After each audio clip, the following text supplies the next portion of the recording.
Distribuição Europa Filmes do Brasil. Versão brasileira Lip Sync, São Paulo. História das religiões. Shintoísmo. O shintoísmo surgiu da vida e da cultura do povo japonês, mas também teve origem na paisagem natural do Japão.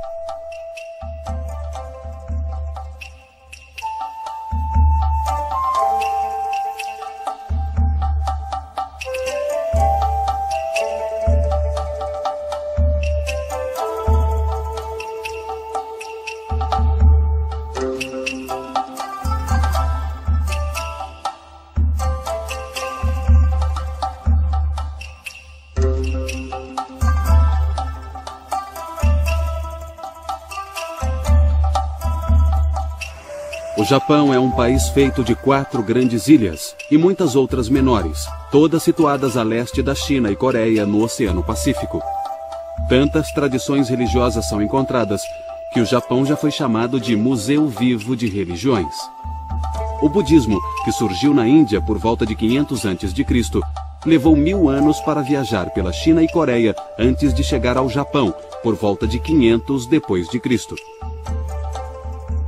Através dos séculos, as tradições chinesas do confucionismo e do taoísmo também foram transmitidas ao Japão, embora tenham sido aceitas mais como ideias filosóficas e éticas. Muitos aspectos da cultura chinesa também chegaram ao Japão junto a essas influências religiosas e filosóficas. Além dessas tradições importadas, no entanto, uma tradição religiosa emergiu da cultura e da experiência do povo japonês. Essa tradição distintamente japonesa é o shintoísmo, que teve início em épocas pré-históricas. Na verdade, foi a importação do budismo, do confucionismo e do taoísmo que levou os japoneses a darem um nome à sua própria tradição. O budismo era conhecido como o caminho do Buda. Então, a tradição japonesa de cultuar as divindades chamadas kami ficou conhecida como o caminho dos kami. Na língua japonesa, outra forma de pronunciar caminhos dos kami é Shinto. Em vários pontos essenciais, o shintoísmo difere das outras tradições religiosas japonesas. Budismo, confucionismo e taoísmo são tradições fundadas, cada qual criada por uma figura histórica ou lendária que trouxe à luz ensinamentos básicos ou mensagens religiosas. Por sua vez, o shintoísmo não tem fundador, nem prega doutrinas ou ensinamentos específicos. O budismo, o confucionismo e o taoísmo têm afirmações cósmicas ou universais em sua mensagem, ou seja, pretendem falar a todos os povos. O shintoísmo, por outro lado, é definido como uma extensão da cultura e nação japonesas. Desde os primórdios, passando pela Idade Média, essas 4 tradições filosóficas e religiosas constituíram a herança espiritual do Japão. Algumas pessoas, em particular sacerdotes e estudiosos, enfatizaram uma tradição e excluíram as demais. Mas a maioria das pessoas, na maior parte do tempo, participava de várias ou de todas elas. O cristianismo chegou ao Japão quando o padre jesuíta São Francisco Xavier levou o catolicismo romano ao Japão em 1549. Como as outras tradições importadas pelo Japão, o cristianismo havia sido criado por um líder espiritual e pregava verdades universais em suas mensagens. Porém, em um aspecto importante, o cristianismo apresentou uma alternativa totalmente diferente ao padrão histórico da religiosidade no Japão. Enfatizava a fé em um Deus único e verdadeiro, e exigia a filiação exclusiva ao cristianismo. Apesar das grandes dificuldades, incluindo a barreira linguística, a Igreja Católica conseguiu converter um grande número de japoneses antes que o governo banisse o cristianismo em meados do século XVII. Alguns dos chamados cristãos ocultos do Japão preservaram secretamente um cristianismo clandestino, transmitido dentro das famílias. Mas mesmo esse cristianismo clandestino foi reinterpretado em termos japoneses. O cristianismo só voltou formalmente ao Japão no final do século XIX, quando o governo japonês anulou a proibição ao cristianismo. Missionários, tanto católicos quanto protestantes, iniciaram obras missionárias e instituíram igrejas. No entanto, desde a época em que o cristianismo voltou ao Japão, menos de 1% da população japonesa aderiu às igrejas cristãs. O cristianismo também não interagiu livremente com a cultura e a religião japonesas, como outras tradições importadas fizeram. Por exemplo, o ideal confucionista de lealdade e obediência aos pais integrou-se de tal forma à vida do Japão que geralmente é visto como genuinamente japonês e não como algo estrangeiro. O mesmo vale para as práticas budistas de culto aos ancestrais. Embora tenha influenciado as ideias éticas e sociais do Japão, o cristianismo ainda é visto como uma religião estrangeira. Há certa tendência no Ocidente de julgar outras tradições religiosas pelo que as pessoas acreditam ou não acreditam. Nós perguntamos, você é isso ou aquilo? Você é cristão ou é budista? E no caso do Japão, as pessoas geralmente dizem, não, eu não sou religioso, não creio nessa divindade em especial, não vou a esse santuário em particular. A verdade é que fazemos a pergunta errada. É mais uma questão de protocolo, de etiqueta social, de fazer a coisa certa na hora certa. O povo japonês também participa de práticas religiosas e costumes populares que são transmitidos fora do âmbito religioso tradicional. Esses costumes são parte de sua vida doméstica, de seu trabalho e de suas tradições locais. Há cerca de meia dúzia de tradições populares no Japão, e elas aumentam a complexidade da religiosidade japonesa. Mas, na verdade, a situação é ainda mais complexa. A religião no Japão é diversificada.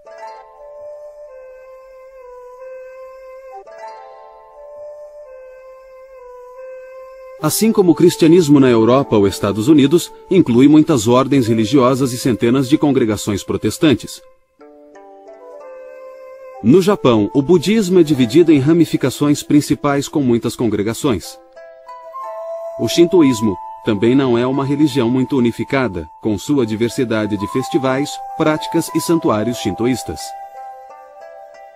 O budismo expressa o caminho do Buda e seu iluminismo.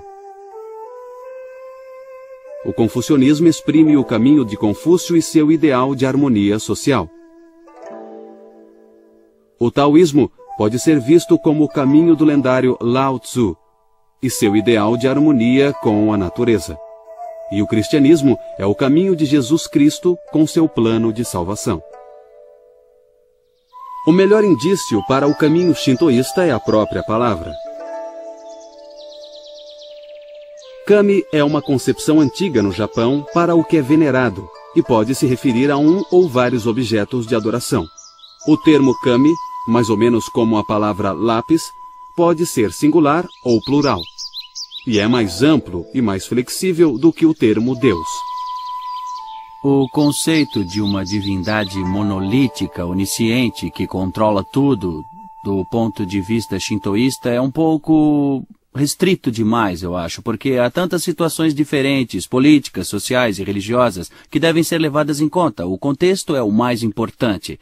Então, não surpreende que haja divindades diferentes para diferentes tipos de contexto. E mesmo hoje, você pode invocar uma divindade específica para um rito de purificação e outra divindade se você quer entrar para uma boa universidade, outra divindade se você está abrindo um negócio ou se está começando um projeto que custa dinheiro.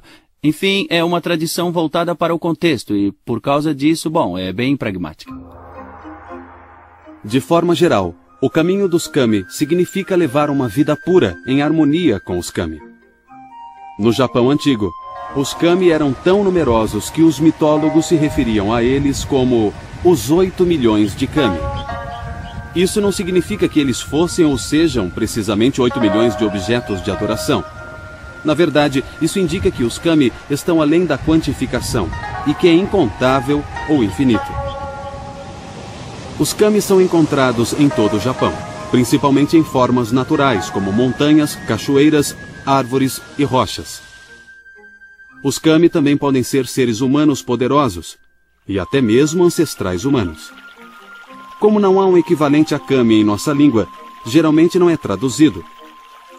O termo mais próximo a kami talvez seja o sagrado, no sentido de que há força e mistério na natureza e na fertilidade natural que produz novas vidas. Os estudiosos geralmente apresentam uma religião descrevendo um fundador, analisando suas escrituras e interpretando ensinamentos essenciais. Mas no caso do shintoísmo, se quisermos saber sobre o caminho dos kami, talvez seja melhor observarmos como é feita a adoração aos kami. Os santuários há muito são importantes para o shintoísmo desde a época pré-histórica, embora as primeiras adorações japonesas talvez não tenham ocorrido em santuários, mas na natureza.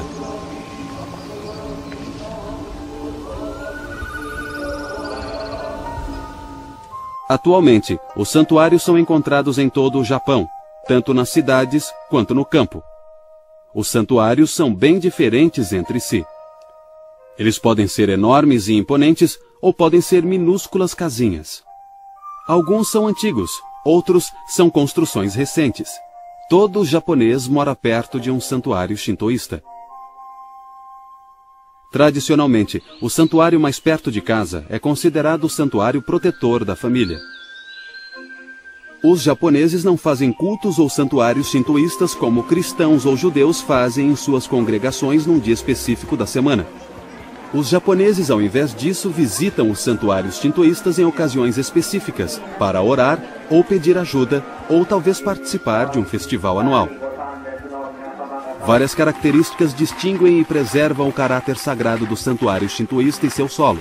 Na entrada do santuário fica a arcada, ou portão sagrado, chamado de tori.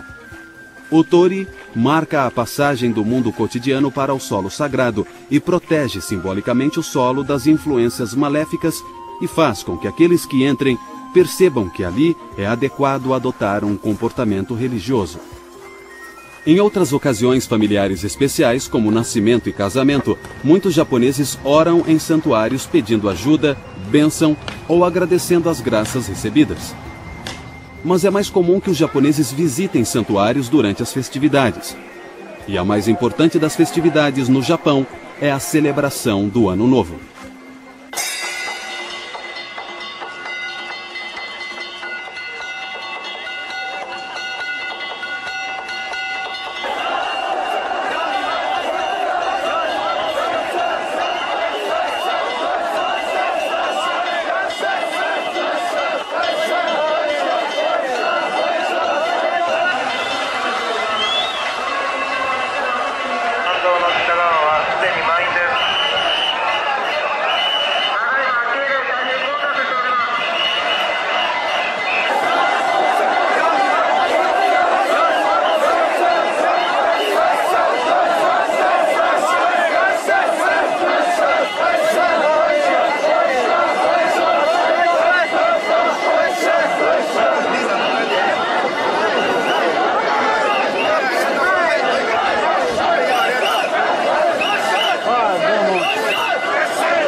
86% da população japonesa compareceu no Ano Novo de 1998 para fazer uma visita aos santuários shintoístas, provavelmente para comprar algo daquele santuário, como um amuleto ou algum tipo de talismã. Eles o penduram em casa para proteger a casa e as pessoas que moram lá.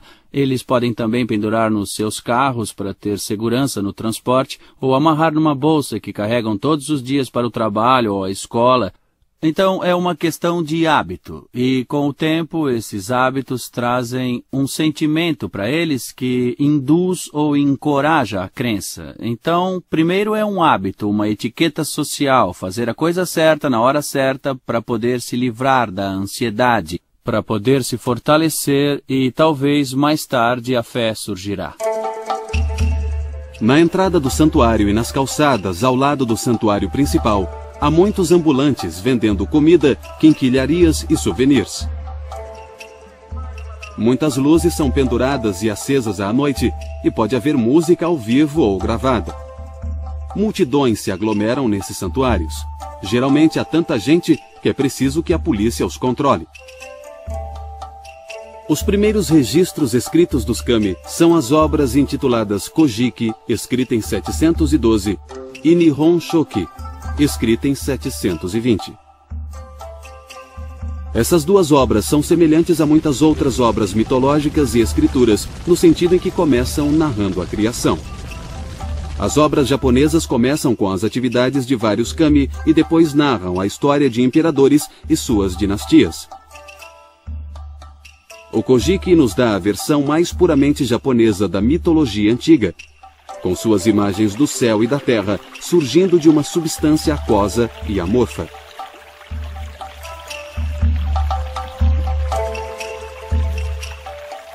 O Nihon Shoki entrelaça a mitologia japonesa a conceitos filosóficos chineses, usados para interpretar a criação. Algumas passagens iniciais do Nihon Shoki referem-se aos conceitos chineses do Yin e Yang, ou seja, o negativo e o positivo, ou o feminino e o masculino.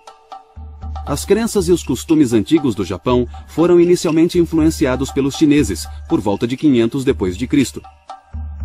Nessa época, a crença antiga nos kami e outras crenças foram reinterpretados pela ótica chinesa. Os principais desses kami são o casal divino Izanami e Izanagi, que são responsáveis por boa parte da criação, além da deusa do sol, Amaterasu, de quem toda a linhagem imperial descende. O Kojiki e o Nihon Shoki são os textos mais antigos de que se tem notícia da mitologia japonesa antiga, e são um registro importante das antigas crenças do Japão. Mas eles não são considerados escrituras sagradas como a Bíblia do cristianismo ou os Vedas do hinduísmo. Os sacerdotes e pensadores shintoístas dão a eles um status de sagrado, mas o povo japonês os vê como escritos imaginários e fantasiosos. Em outras palavras, lendas, e não escrituras sagradas. O shintoísmo tem um lado bastante pragmático, principalmente no contexto dos rituais, onde a divindade pode ser invocada para se fazer presente. Mas, claro, a divindade pode se manifestar em qualquer momento e em qualquer lugar.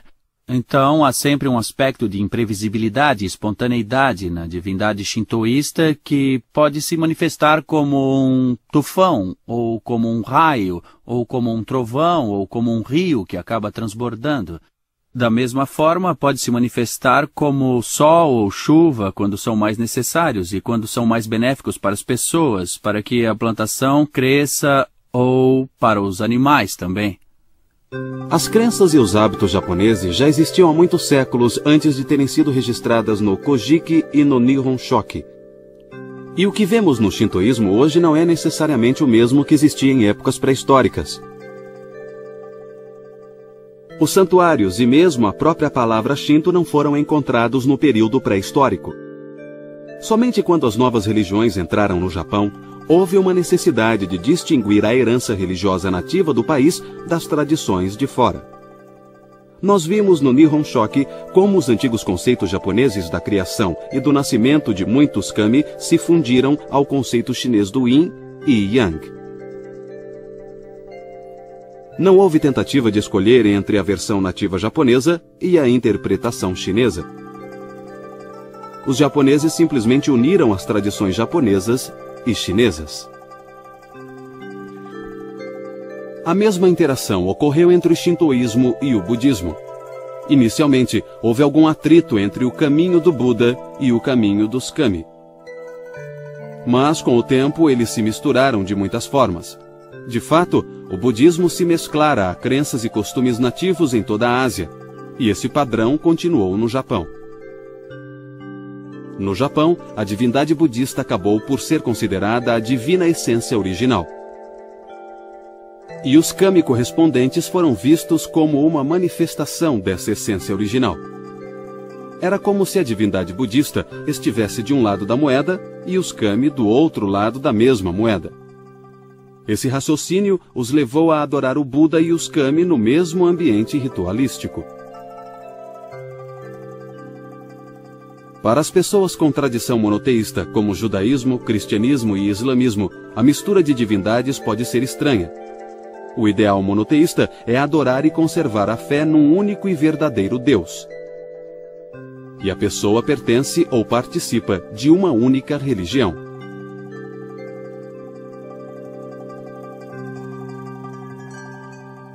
Mas em quase toda a Ásia e no Japão em particular, o padrão dominante é o que podemos chamar de afiliação múltipla. Aqui, a pessoa participa de mais de uma tradição religiosa.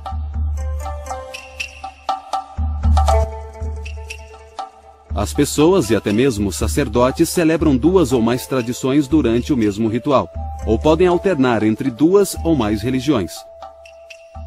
No Japão, a maioria das pessoas participa do shintoísmo e do budismo.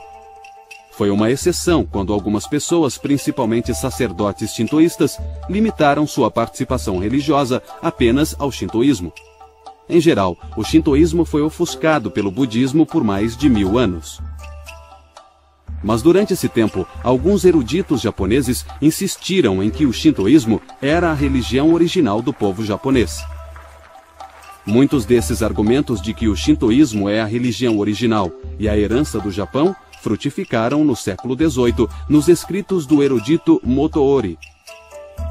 Motoori diz que o Japão, os kami, o imperador e o shintoísmo foram criados como uma unidade indivisível. Os kami não ficam fora do mundo e o criam, mas são parte do processo através do qual o mundo gradualmente emerge. Os kami também não são exclusivamente uma força do bem. No cristianismo, Deus é considerado bondoso e o mal entra no mundo através do pecado humano. Mas no shintoísmo, tanto os humanos quanto os kami podem ser maus. Esse aspecto da benevolência que os kami podem ter e também o da destrutividade na forma como os kami podem usar seus poderes sobre o mundo natural e sobre as sociedades humanas não devem ser considerados como contraditórios, e sim como um tipo de complementaridade entre forças benevolentes e forças destrutivas, porque, como as religiões reconheceram logo no início, é essa complementaridade que permite o progresso, que permite a mudança. A importância do nascimento e do crescimento também é refletida nas crenças japonesas sobre o mundo e seu lugar entre os céus e o submundo. Os japoneses antigos acreditavam que o Japão pertencia aos céus. Era um bom país, governado pelos descendentes da deusa do Sol, numa linhagem ininterrupta através dos tempos. Muraoka escreve que os céus, que são chamados de reino transcendental do plano do paraíso, têm características do mundo real. O submundo, chamado de Yomi, também é considerado real. É importante lembrar que, embora haja esse conceito de divindades nos kami shintoístas, que vem do céu, do plano elevado do céu para o plano terreno, não devemos considerá-las sobrenaturais, ou seja, acima ou separadas do mundo natural, porque essas divindades são partes essenciais de como as coisas acontecem no mundo natural. Uma das características dos kami shintoístas é que eles vêm e vão, eles não vivem neste mundo. É comum dizer que o shintoísmo é uma religião da natureza e que as divindades vivem em árvores, em cachoeiras ou em rochedos. Os sacerdotes certamente afirmam que essas divindades vêm e vão, que elas podem ser chamadas para descer dos céus e depois podem ser mandadas de volta, porque ninguém quer uma divindade poderosa e instável vagando pela plantação, nem quer ficar lidando com esse visitante celestial tão importante. Um princípio básico do shintoísmo é que a vida envolve inevitavelmente uma tensão entre a pureza e a impureza. O objetivo da vida deve ser maximizar a pureza. Assim, o fiel se aproxima dos bem-aventurados kami e recebe sua bênção. O corpo humano é considerado bom, mas ele cria excreções que são impuras. O corpo precisa ser purificado ao se aproximar dos kami.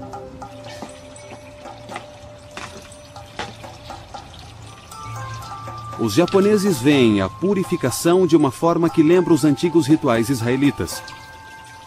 E seus conceitos de poluição e purificação têm pouco em comum com os ensinamentos cristãos sobre pecado e redenção. No cristianismo, pecar significa afastar-se voluntariamente de Deus. Quando um pecador cristão pede perdão, ele procura se redimir por meio da misericórdia de Deus, e assim retorna a uma relação de amor com Deus. No shintoísmo, a causa da poluição não é necessariamente a desobediência ou o confrontamento aos kami. Ela pode ser algo que as pessoas modernas consideram natural, uma condição ou um evento acidental. A purificação é uma preparação essencial no culto shintoísta. O sacerdote primeiro recita orações de purificação que incorporam os temas do mito de Izanagi. Acredita-se que a poluição seja resolvida pelo exorcismo, que retira as impurezas através da limpeza física e através dos poderes dos kami. Assim como o corpo deve estar puro para a adoração, também deve haver serenidade e sinceridade no coração. A poluição física é o tipo de impureza mais óbvio. Mas os teóricos shintoístas também enfatizam as dimensões éticas e espirituais da pureza. Os kami e a purificação são essenciais no shintoísmo. Os locais onde os kami são adorados são santuários, e as pessoas que guiam os cultos são sacerdotes.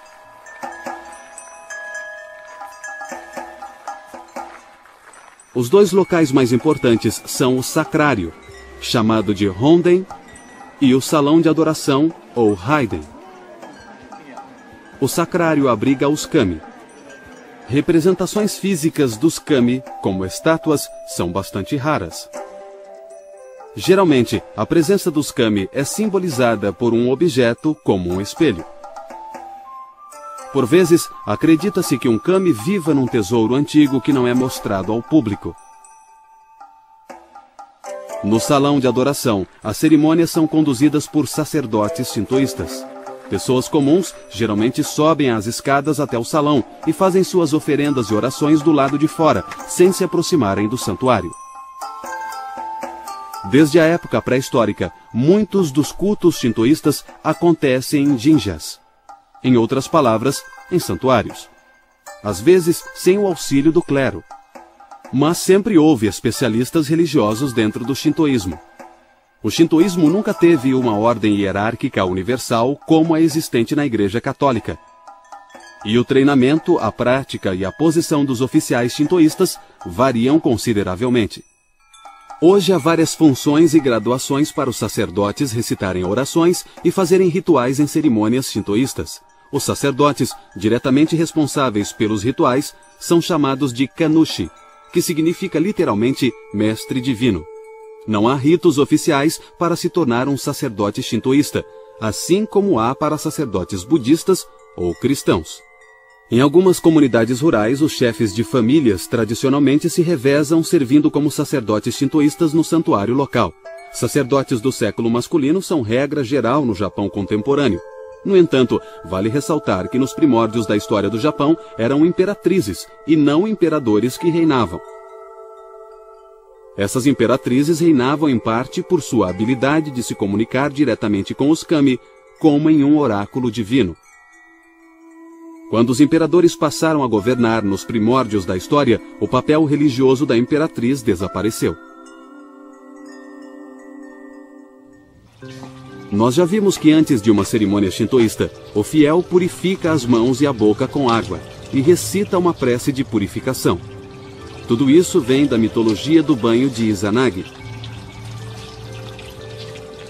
Depois, um alto sacerdote recita o Norito, ou oração sagrada.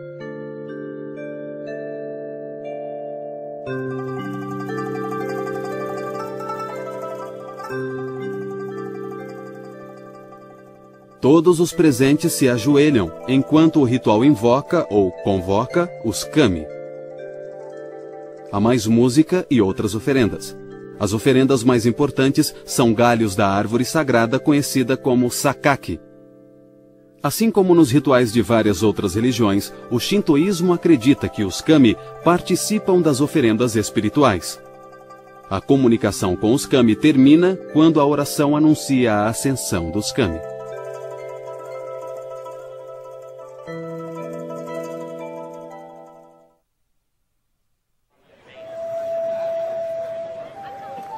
Muitas pessoas viajam de longe para visitar um santuário famoso num festival ou para uma bênção especial, ou apenas para comprar um amuleto.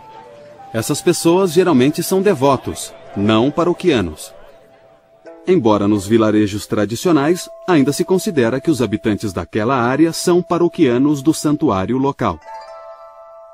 Muitas casas japonesas tradicionais e algumas casas modernas têm um pequeno santuário shintoísta. O kamidana é uma miniatura de um santuário shintoísta, geralmente colocado numa prateleira alta na sala principal da casa. Os membros da família colocam oferendas no kamidana e de tempos em tempos, principalmente no Ano Novo, trazem um novo talismã de papel de um santuário próximo e colocam no kamidana. Na antiguidade, os membros de um clã adoravam o mesmo kami. Mas na época medieval, as pessoas que moravam perto de um santuário automaticamente eram consideradas paroquianas daquele santuário. Em outras palavras, a afiliação a um santuário shintoísta dependia da residência do fiel. Todos dentro daquela área eram considerados abençoados ou protegidos pelo mesmo kami. Há sempre essa ênfase na orientação para o mundo, que tem, como dizemos hoje, uma perspectiva shintoísta. Existem divindades da terra, do mundo natural, dos espíritos ancestrais que devem ser controlados e mantidos. Agora, em cima disso tudo, há as tradições do budismo, do confucionismo, do taoísmo e mais tarde até do cristianismo, que não se chocam, que estão em harmonia, que estão sincretizadas com essa orientação mais antiga. No entanto, ao final do período feudal, quando o Estado japonês se modernizou, houve uma cisão entre o velho regime e os reformadores que queriam revitalizar o Estado japonês, queriam trazer o imperador de volta e, basicamente, tentar defender a nação do Japão de potências imperiais como Inglaterra, Espanha, Portugal, França, que estavam na área. Eles sentiram que precisavam fazer o que essas potências fizeram. Tinham que encontrar um motor espiritual para impulsionar o veículo da modernização, e o shintoísmo foi considerado o candidato mais viável para isso.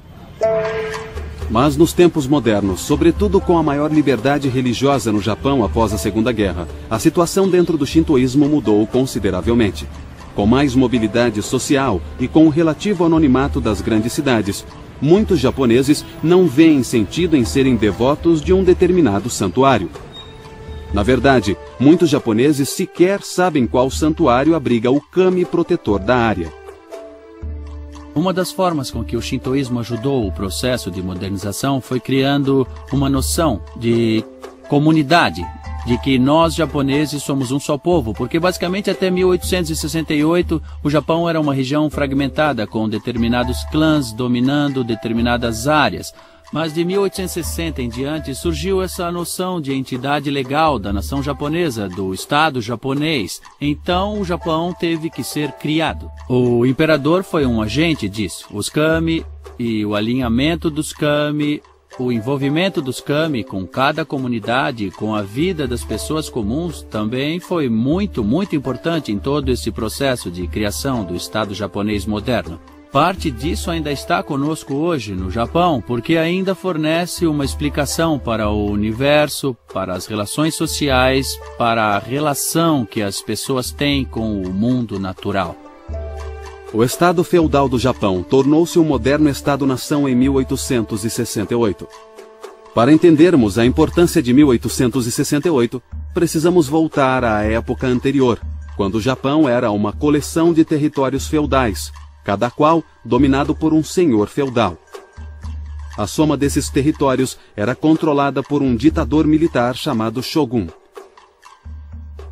A época dos shoguns de Tokugawa durou de 1600 a 1867. Durante a maior parte desse tempo, o Japão se isolou do resto do mundo, e muito do pensamento intelectual, ético e político do país foi dominado pelo confucionismo.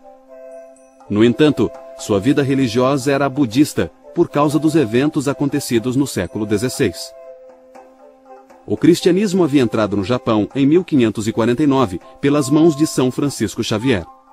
Lá, floresceu por um século antes da perseguição aos missionários e da proibição ao cristianismo.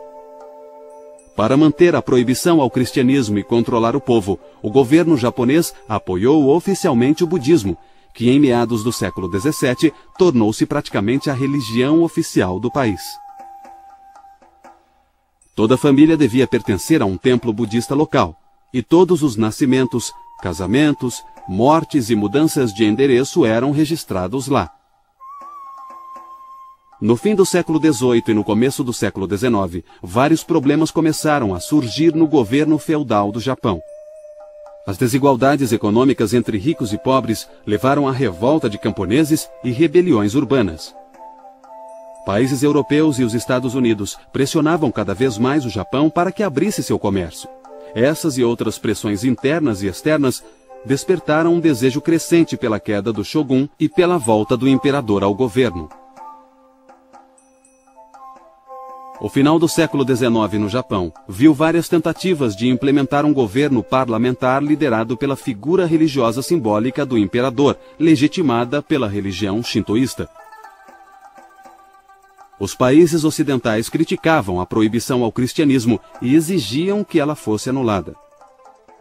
Em 1873, o governo japonês cedeu, permitindo que o cristianismo fosse praticado e que missionários cristãos trabalhassem no Japão. Em suma, o modo de vida shintoísta tornou-se um dever cívico e natural do cidadão japonês. Os livros escolares ensinavam que o Japão fora criado pelos kami e que o imperador era descendente da deusa do sol.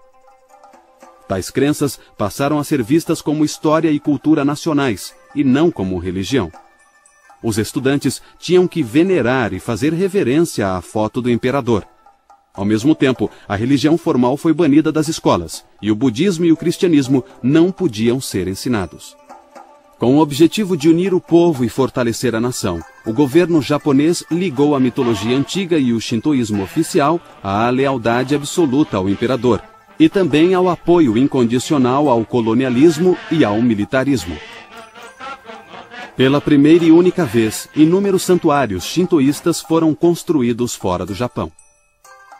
Então era do interesse dos líderes políticos ter rituais que fossem receptivos ao controle não só do mundo natural, mas também dos espíritos ancestrais da família, dos outros clãs, do povo em geral e das pessoas das classes mais baixas, situadas fora das elites.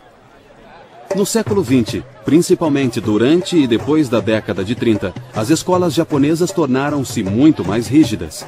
O currículo ensinava lealdade absoluta ao imperador e a quaisquer políticas adotadas em seu nome. Em suma, o shintoísmo foi levado para a campanha da Segunda Guerra. Mas os budistas e cristãos japoneses também apoiaram a campanha japonesa e seu militarismo.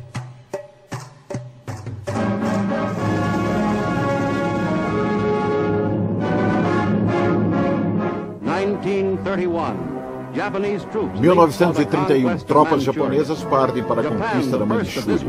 Japão, o primeiro dos países agressores desta guerra, saiu na frente há 14 anos numa escala de conquistas internacionais. Xangai, em 1937, guerra aberta contra a China. O mundo ainda não sabia como lidar com tamanha agressão.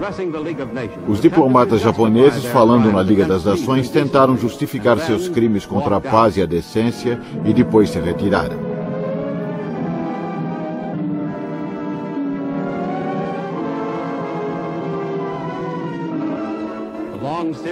Uma longa série de ataques brutais contra o vizinho foi mantida. O Japão deseja um novo império.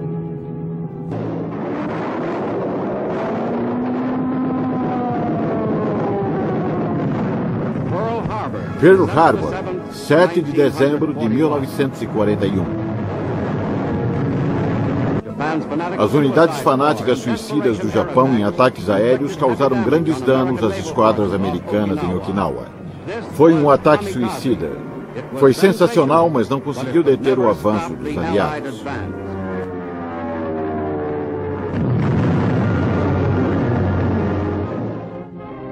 A Segunda Guerra terminou em 1945 com uma grande derrota para o Japão.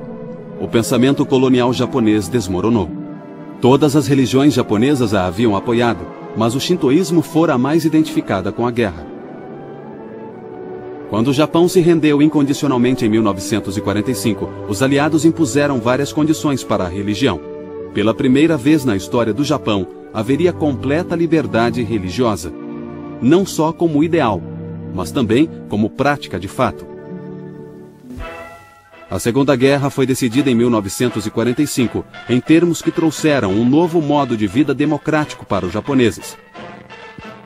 O erudito japonês Shigeyoshi Murakami nota que o Estado-nação do Japão produziu o shintoísmo estatal e o Japão democratizado produziu a liberdade de crença.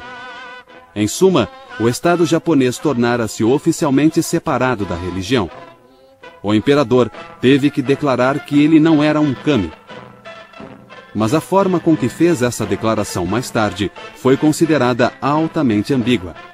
O shintoísmo perdeu a condição de protegido como sistema de compromissos não religiosos. Também perdeu os subsídios do Estado e seus muitos sacerdotes não eram mais funcionários do governo. O Japão tem uma rica variedade de religiões muito antigas. O shintoísmo nativo, o budismo indiano, o taoísmo e o confucionismo chineses, e um retardatário europeu, o cristianismo. Mas o Japão testemunhou a criação de centenas de novas religiões nos séculos XIX e XX. Muitos japoneses experimentavam rápidas mudanças sociais e estavam insatisfeitos com as soluções oferecidas pelas instituições religiosas existentes. Mas eles ainda estavam fortemente atraídos tanto para temas tradicionais, como para o cultivo da virtude, quanto para os costumes antigos, como ritos ancestrais. Muitos japoneses foram atraídos por líderes religiosos que desenvolveram seus próprios ensinamentos e práticas, que ajudavam a resolver questões de destino pessoal e ordem social. O povo japonês ainda acreditava em parte nas divindades budistas e nos kami shintoístas. Mas muito da vitalidade dessas tradições era encontrado não nos aspectos organizados do shintoísmo e budismo, mas em suas práticas religiosas populares. Isso abriu caminho para as novas religiões que logo surgiriam.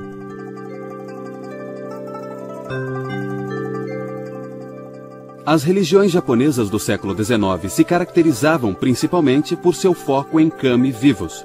Algumas necessidades religiosas foram supridas também por um kami vivo, na nova religião chamada Tenrikyo.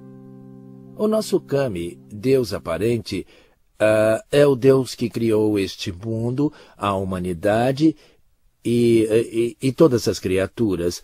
A propósito da criação é termos uma vida feliz, ajudando uns aos outros. E Deus aparente nos protege de todas as formas para podermos levar uma vida feliz. Nesse sentido, Deus aparente é tudo para nós.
Assim, o shintoísmo resiste de formas estranhas, muitas delas sob a superfície de rotinas e compromissos diários. Vale a pena lembrar que o shintoísmo nunca foi uma religião altamente organizada como o cristianismo. A religiosidade no Japão não é definida pela afiliação exclusiva a uma instituição religiosa, e não há cultos congregacionais semanais. Então, as medidas comuns de compromisso religioso não são facilmente aplicadas ao shintoísmo. Mas o shintoísmo resiste, mesmo quando é negado ou negligenciado. O shintoísmo há muito tempo faz parte da vida e da cultura do Japão, praticamente desde o início da própria civilização japonesa. E enquanto existir a cultura japonesa, o shintoísmo de certo continuará a ser parte significante dela.